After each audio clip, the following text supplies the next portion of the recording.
اعوذ باللہ من الشیطان الرجیم بسم اللہ الرحمن الرحیم۔ ہماری گفتگو چل رہی تھی چہرے کے حدود کے متعلق، اور آج جو ہماری بات ہے وہ سید الخوئی والی یہیں سے ہے نا۔ وقال سید الخوئی ان هذه الصحیحة وغيرها مما وردت في هذا المقام، کہ ان هذه الصحیحہ یعنی جو ابھی اوپر جو اس سے اوپر ایک حدیث بیان کی گئی، کہا وہ یہ صحیح روایت وغیرہ یا اس کے علاوہ دوسری روایتیں مما وردت فی هذا المقام، جو اس مقام کو یعنی جو چہرے کی محدودیت کے بارے میں وارد ہوئی ہیں، انما هي بصدد توضیح المفہوم المستفاد من الوجه، انما ہی بے شک یہ سب بصدد یعنی سلسلہ، بصدد توضیح المفہوم یہ تمام کی تمام صحیح ہے اس مفہوم کو واضح کر رہی ہیں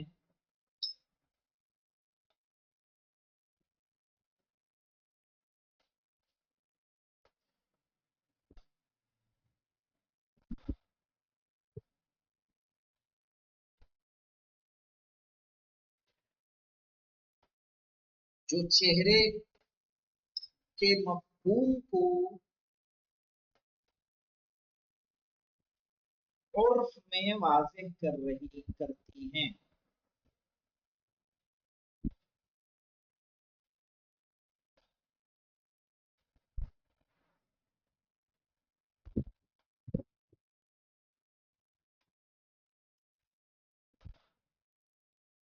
فثبتت تحدید الوجہ شرعا، تو ثابت ہو گیا چہرے کے حدود شرعا،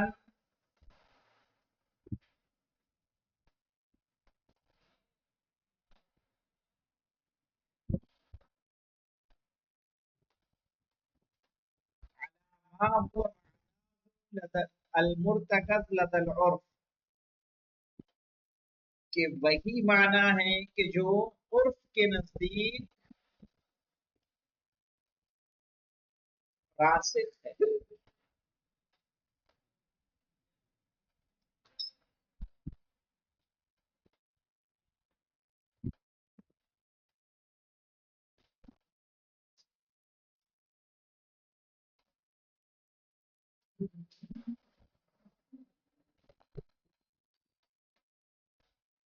دیکھیں قد تحقیق، اب تحقیق کیا ہے مولانا اس مسئلے میں؟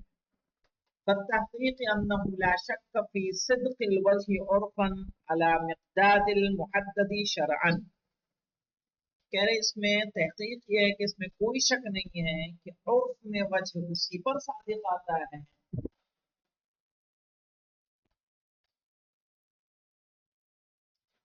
جو مقدار شرعی طور پر محدد ہے۔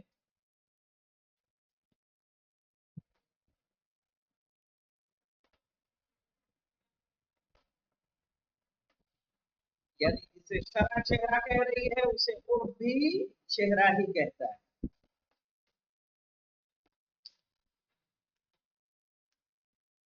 ہاں ہوا معنی لغتاً، اور یہی معنی لغتی بھی ہے مولانا۔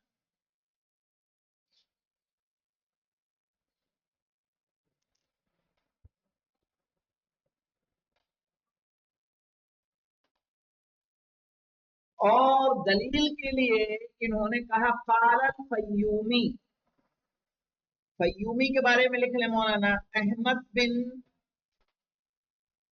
فیومی کون تھے؟ احمد بن محمد بن علی،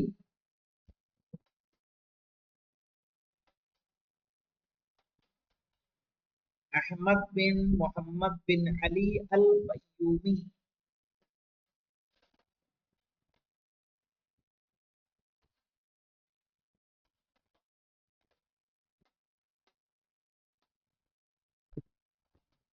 جو مؤلف ہیں کتاب المصباح المنیر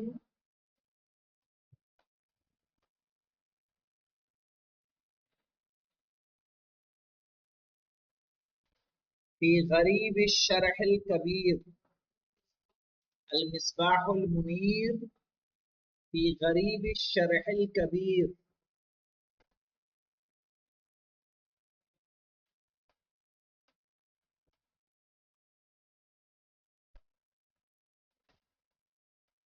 کیا کہا انہوں نے مولانا؟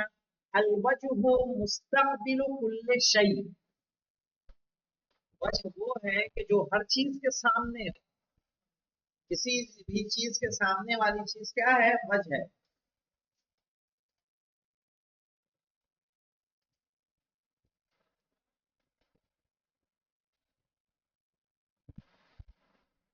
فیصدق الاستقبال والمواجہہ، تو استقبال اور مواجہہ صادق آتا ہے.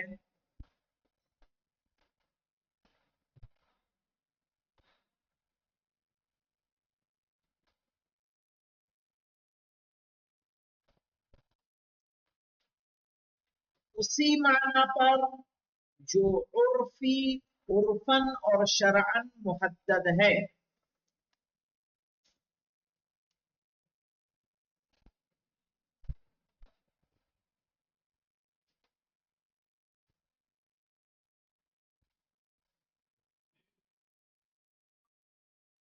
اسی معنی پر جو عرفن اور شرعن محدد ہے نا. وہی کیا ہے مولانا؟ وہی لغتن بھی ہے مواجہہ. وقال المحقق صاحب الجواہر، محقق کون ہے لکھنے مولانا؟ ان کا نام ہے محمد حسن النجفی.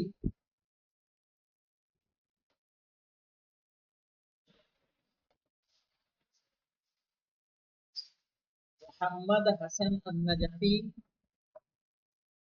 1202 سے 1266 ہجری.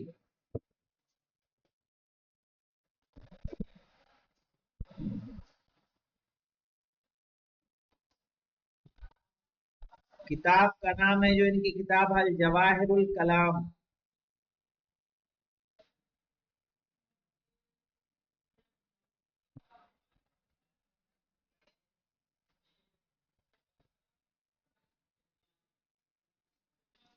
کیونکہ انہوں نے اختصار سے کہہ دیا نا، وقال المحقق صاحب الجواہر نقلا عن الفقهاء. دکھ رہا ہے؟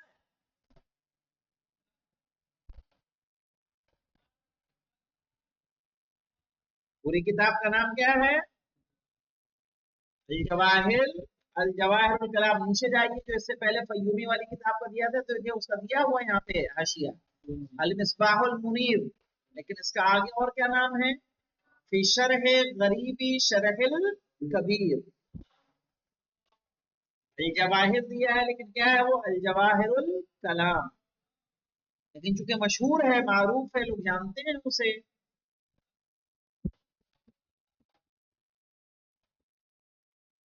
دیکھیے، وقال المحقق صاحب الجواہر نقلا عن الفقهاء. محقق محمد حسن نجفی، جو ایک بڑے علماء میں سے تھے مولانا، یعنی مرجع تھے اپنے شیعہ. نقلا عن الفقهاء، فقہا سے نقل کرتے ہوئے لکھا، انہو ای التحدید مذہب آل البیت علیہم السلام.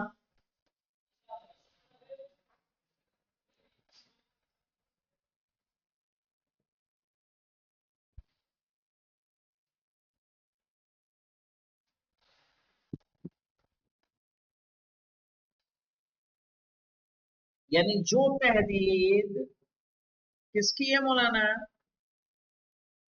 ای تحدید مذہب آل محمد. یعنی یہ جو معین کیا جا رہا ہے چہروں کو، کس کے اعتبار سے کیا جا رہا ہے؟ آل محمد کے مذہب کے اعتبار سے، ان کی رائے کے مطابق. 3 نمبر کا حاشیہ کیا کہہ رہا ہے؟ الجواہر سے. وَهَا هُوَ الْحَدُّ عَلَى الْمَذْهَبِ الْمَالِكِي، اور یہ وہ حد ہے جو مذہب مالکی کی ہے. کیا ہے مولانا؟ آگے دیکھیے. قال الجزیری، جزیری نے کہا. ان کے بارے میں تو پیچھے لکھوا چکے ہیں نا، مصری عالم دین.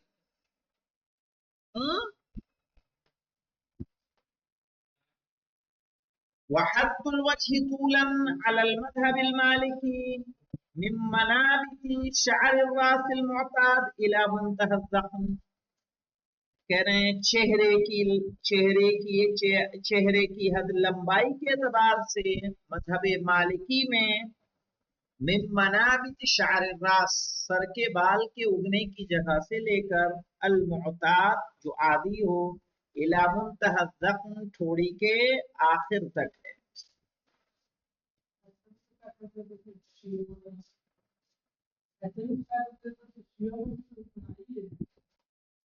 کرتا ہے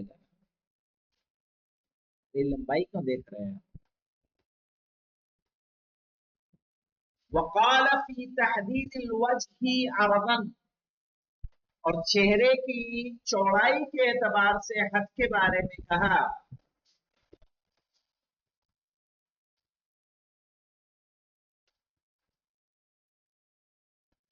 ان البیاض الذی فوق وتد الاذن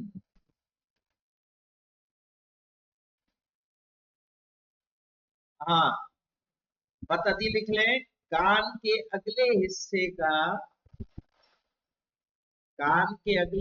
کا اٹھا ہوا حصہ یہ سب دیکھیے مولانا یہ والا دکھ رہا ہے یہ ایک بیاض دکھ رہا ہے کہ نہیں یہ دکھ رہا ہے ایک تو یہ چہرہ ہے اور ایک کیا ہے یہ بالوں کے بعد جو یہ سفیدی نظر آ رہی ہے نا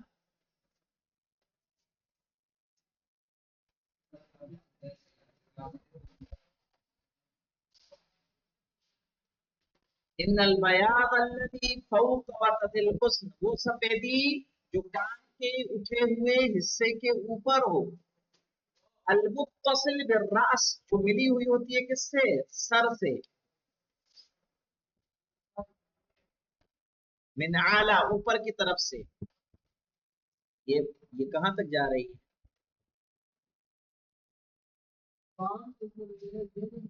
کہاں یہ سر کہاں سے شروع ہوگا تمہارے یہاں سے تھوڑی شروع ہوگا ہاں تو یہاں سے تو یہ کہاں تک مل رہی ہے یہ سفیدی کہاں تک جا رہی ہے یہ کیا ہے یہ خالی جگہ کیا ہے ہاں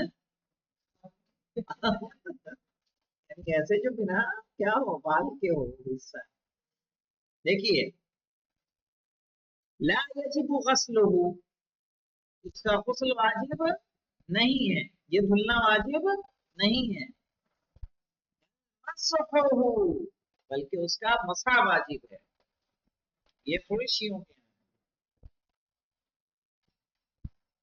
اسی لیے دیکھیے اہل سنت حضرات جب کرتے ہیں تو کیا کرتے ہیں اچھے کان انگلی گھماتے ہیں کہ نہیں گھماتے ہیں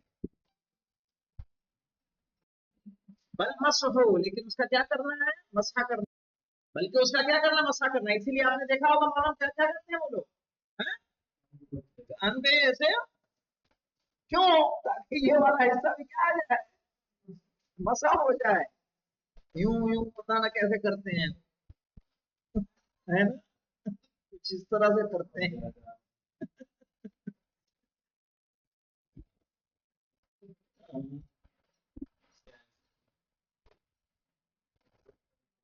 اس کو دیکھیے گا من الوجہ اس لیے کہ وہ حصہ کس میں سے ہے سر میں سے ہے نہ کہ چہرے میں سے ہے ومثلہ شعر الصدغین یعنی اسی طرح سے کنپٹی کے بال فإنه من الرأس لا من الوجه تو بے شک یہ بھی کس میں سے ہیں سر میں سے ہیں چہرے میں سے نہیں ہے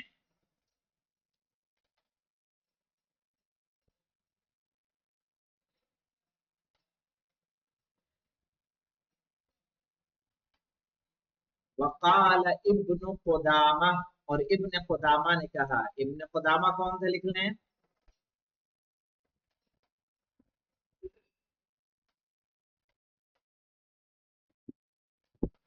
موفق الدین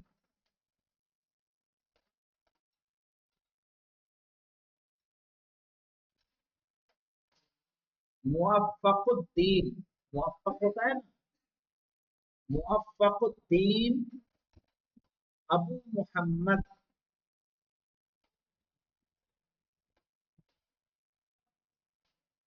حنبلی مذہب کے عالم دین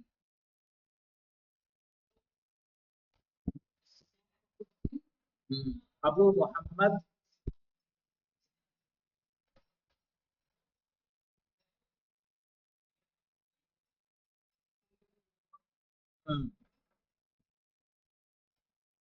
ٹھیک ہے، انہوں نے کیا کہا ہے، ما بین اللحیۃ والاذن لیس من الوجه، جو لہجہ اور اذن کے بیچ کا حصہ ہے وہ چہرے میں سے نہیں ہے۔ اب تو سمجھ میں آیا مولانا، بتدین نہیں سمجھ میں آ رہا تھا تو لہجہ یعنی داڑھی، اور یہ کان، اور داڑھی اور کان کے بیچ کا حصہ کہا لیس من الوجه، یہ چہرے میں سے نہیں ہے، یہ اپنے آپ ہی ہے نا؟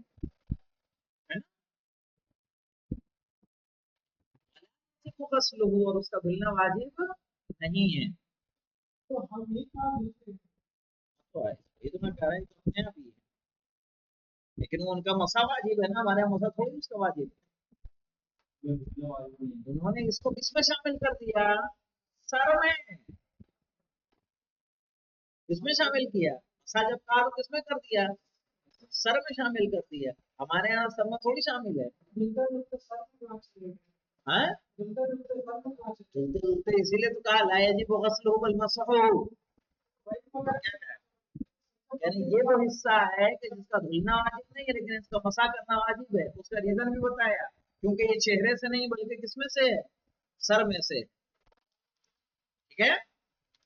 یہ دیکھیں، وقال ابن خزامہ نے قال مالک ما بین اللحیۃ والاذن لیس من الوجه، کہ جو داڑھی اور کان کے درمیان کا حصہ ہے وہ چہرہ نہیں ہے، ولا یجب غسلہ، اور اس کا دھلنا واجب نہیں ہے، لأن الوجه ما تحصل به المواجهہ، صحیح ہے، کہنا وجہ وہ ہے کہ جس کے ذریعے سے مواجہہ ہو، سامنا ہو، هذا لا یواجہ به، اور یہ وہ حصہ ہے جس سے کسی کے سامنے نہیں آیا جاتا، یہ سامنے نہیں ہوتا ہے، یہ والا حصہ، چہرہ تو یہ ہے نا جو انسان کے کسی کے سامنے ہو، تو لیکن وہ اس طرح سے کسی بات تھوڑی کی جاتی ہے، وہذا لا یواجہ به، ٹھیک ہے۔ انشاءاللہ یہاں تک رکتے ہیں، المذہب الحنبلی کل آئے گا، والحمد للہ رب العالمین۔